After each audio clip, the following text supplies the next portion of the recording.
What's up, guys? Welcome back to the channel. Welcome back to the Bianconeri zone. Welcome back to lesser fun news. And it's that we need money right now. We talked about it, towards the end of the season. We might need to sell a big time player to generate funds. And it doesn't look like we're selling a big time player, or you might say we're selling Chiesa, but it's not for big time money. So where are the funds coming? There are no offers for, well, we didn't make an offer for Calafiori, like a real one.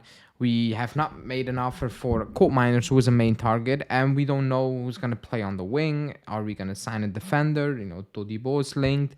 So many questions, but the main thing right now is that we need money. So we're going to talk about a couple of sales, but also very interesting update on Jadon Sancho. Probably an update that not many were expecting, me including. Purely based on him being a British player, and usually they don't make those type of decisions. But before we get into it, hit the like button right now, like the video, subscribe, and let's talk about where Giuntoli is gonna look for money.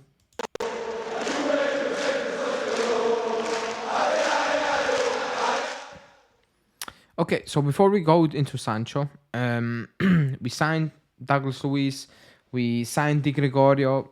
Thuram is about to sign today, whatever, medicals ongoing or done at this moment in time. And what's next? Next should be the main targets. Not Calafiori, because that's gone. Di Gregorio was one, you got that.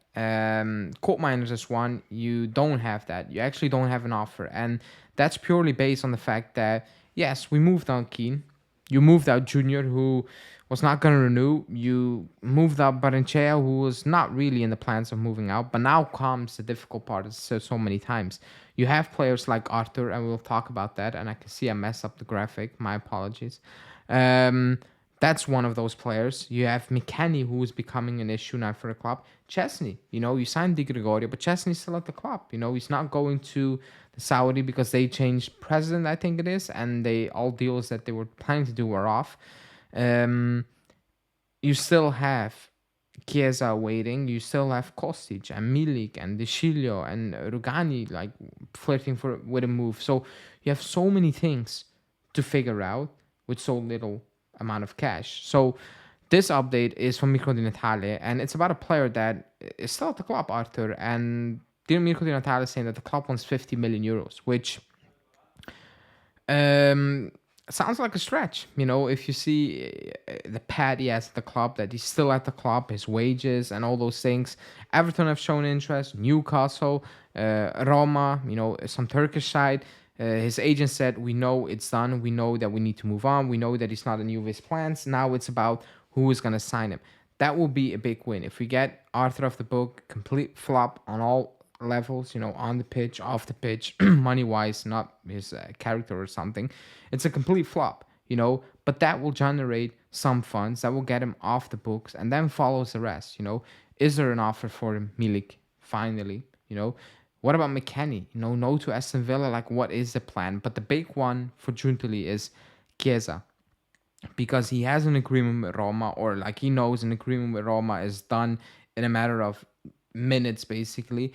But Chiesa is holding this back. Nothing against Chiesa. He has every right to choose his next destinations. That's his his thing. We cannot force a player to join a club. That will be not fair as well, because a player has a say in it.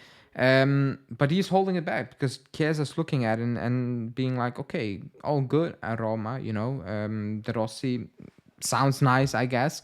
But still, this is probably the next move of my career that's going to define the last part of my career. And I want to think about it. I want a club that's competing. I want a club who's played Champions League football.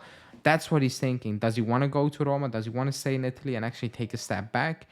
Is that the smart move? And he's holding it back. Giuntoli is probably sitting there being like, okay, make a decision so I can move on, and I can get those funds in to actually replace you, or use that, to sign Colt Miners, or sign a defender, Todibo linked, or whatever, So that's the issue right now.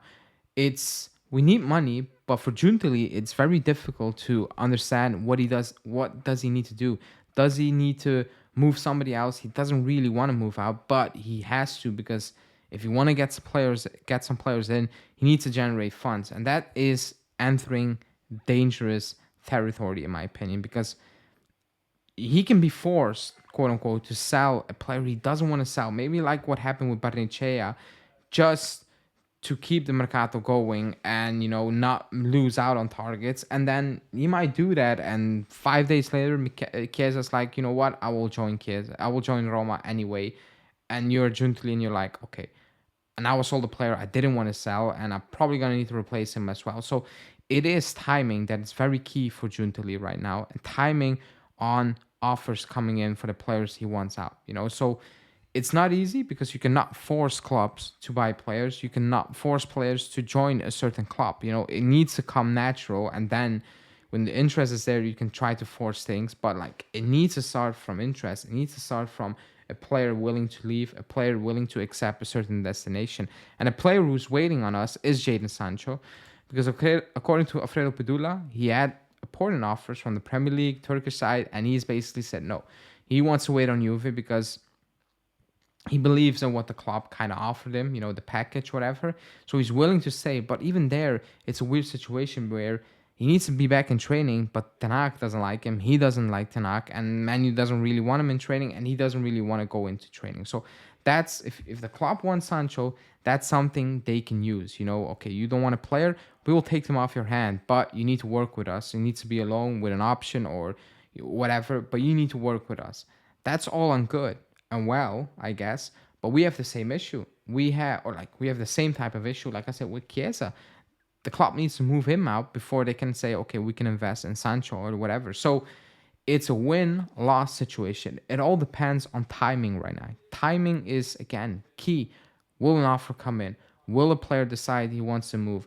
Will it be in time for Giuntoli to not be forced selling another player he actually wants to keep, like a Barnechea? So this is the big part of the window. This is a difficult part of the window where things are not really easy. Things can go from left to right really quickly. They can go from hot to cold really quickly. And now it's basically up to Giuntoli to keep a clean mind and make the right decisions and think things through before making those decisions, because the transfers you're going to do or going to make in the next couple of weeks are going to be defining for your season, because you're looking at your key targets and also for certain key positions, whilst you're looking to move out players you don't want to have at the club, and you want to get the wages off, you want to get the funds in. So for Giuntoli, now comes the period where it's time to earn your paycheck. It was all fun and games.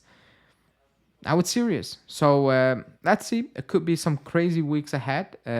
But week 2 of July, and it's still kind of quiet, we just need to wait and see. And hopefully something will will roll, and that makes everything roll all over Europe. But let me know in the comments what you think, especially from Sancho waiting and Chiesa's decision of taking his time.